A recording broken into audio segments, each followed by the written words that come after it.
Everyone see my screen? I'm hoping. Can I get some thumbs ups? Anyone? Yes, I can. Thank you.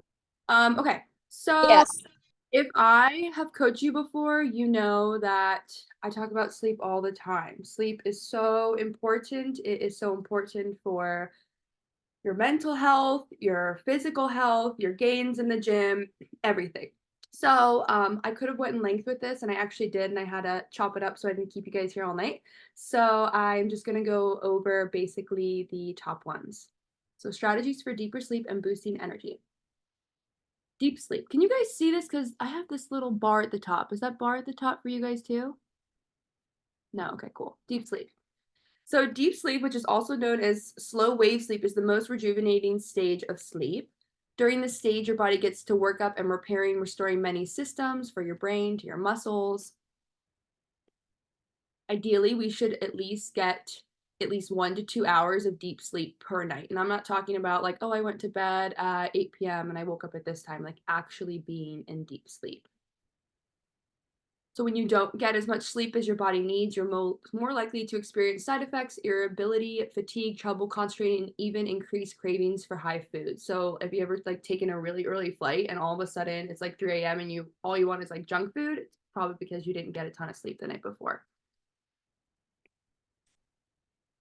Oops. Okay, that was my last one. Don't mind me, guys. It's been a day. Okay, environment. So this is huge too. Make sure that darkness helps stimulate the production of melatonin, but it keeps you asleep and it helps you finish all the cycles. So make sure that your blinds are shut. If you don't have like good blinds, I would recommend maybe like a face mask or something, blackout curtains. Another one that I have recently done some research on that I never really think I made my house or my room cold enough. You're like statistically supposed to make your house between 67 and 70 degrees because it facilitates a drop in your body temperature, which triggers melatonin and helps you reach a deeper sleep. So if you are not getting that and your house is super hot and stuffy, you'll find that you kind of wake up groggy and you feel almost dehydrated. So that was an interesting one. I'm freezing right now because I actually already put down my thermostat a few degrees. And quiet. So avoid leaving your TVs on. Do not disturb. Like if you guys text me, you see that I put my sleep on at like 7 or 8 p.m. Like I don't mess around. I don't want my phone going off when I'm sleeping. Also an app that Felix, shout out to Felix, my client got me on, and I've literally been obsessed with it. And I'm sure I've sent it to a few of you, is a sound app. And you can listen to white noise, but I recommend the brown noise. And that not only keeps me asleep, but it keeps my animals asleep. So if you guys have animals that wake you up, if they hear like any crack in the even the wind blowing, my animals would bark. So that keeps my animals asleep. And I know because I have it on the free 8 hour demo, and when the 8 hours are up, if I'm still sleeping and the sounds go off, my animals wake up. So I feel like it puts them in a trance as well as me. So highly recommend. Nutrition. So do not eat or drink too close to bedtime, about 2 hours close, because if your body is still working on digesting your food instead of using the energy to be restorative, it's going to derail helping you go to sleep. So also with that being said, cut off caffeine 8 to 10 hours before bedtime. And I know that seems long, but it stays in your system that long. So have your morning coffee, have your morning Celsius, whatever you do. But if it's like 3 or 4 in the afternoon and you're like, oh, I'm dragging ass and I want to, have another cup of coffee, think twice, maybe have a cup of water, maybe have some electrolytes, maybe just move your body and get some energy through because it's really going to mess with your sleep having caffeine that late in the day. Okay. No screen time 30 minutes before bed, or if you are going to have screen time, get some blue light blocking glasses. These were literally like $5 on Amazon, and I can send you guys the link. I can send it in the chat afterwards. Well, blue light blocking glasses, perfect. Okay, breath work or guided meditation, you can get that for free anywhere. YouTube, they have apps. I know that I keep talking about Felix on this call, but he has an aura ring. I don't know if anybody else has an aura ring, but we were experimenting with him and his sleep and his deep sleep that the aura ring was telling him he was getting when he did the guided breath work or meditation.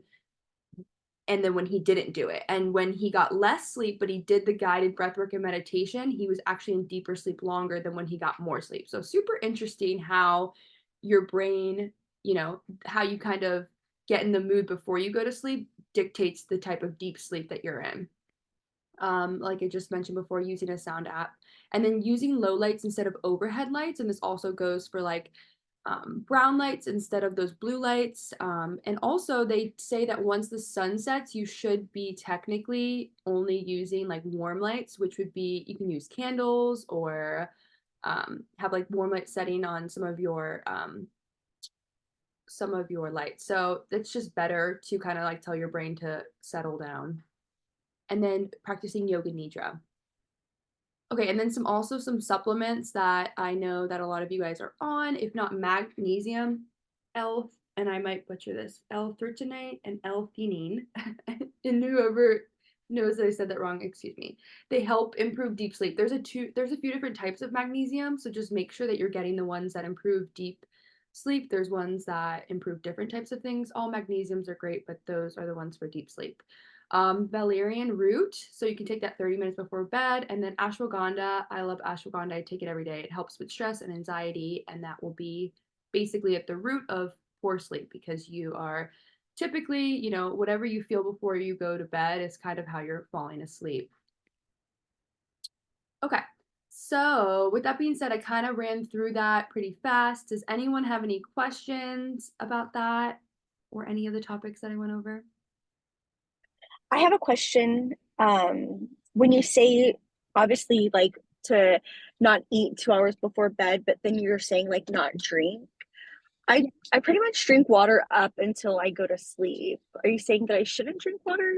Well, I mean, the reason I say don't drink water, and that's up to you, like obviously a few sips, but I tell some of my girlies, like if they're at 40 ounces of water and they're like, oh my God, I have to hit my 90-ounce goal, like I'm gonna literally chug this before bed, which I've had some clients do, then they've told me they've woken up 4 or 5 times to go pee, which is obviously Oh, okay, yeah. disrupting your sleep. Like obvious, if you do it and you take a few sips, I'm drinking some water right now, that's not in comparison to actually your food digesting, like having a super heavy meal close to bed. But I would Yeah. say that it affects your bladder, which it does for a lot of people. I just tell everyone, like, you'll get them the next day. Don't worry about like not hitting your water for the day. It's Yeah, worth like ruining your sleep, in my opinion. gotcha. Okay, yeah, I'm definitely not trying to like chug and drink my ounces before Okay, yeah, bed. you're good. Um, Yeah, just you know, okay, all right, I thanks.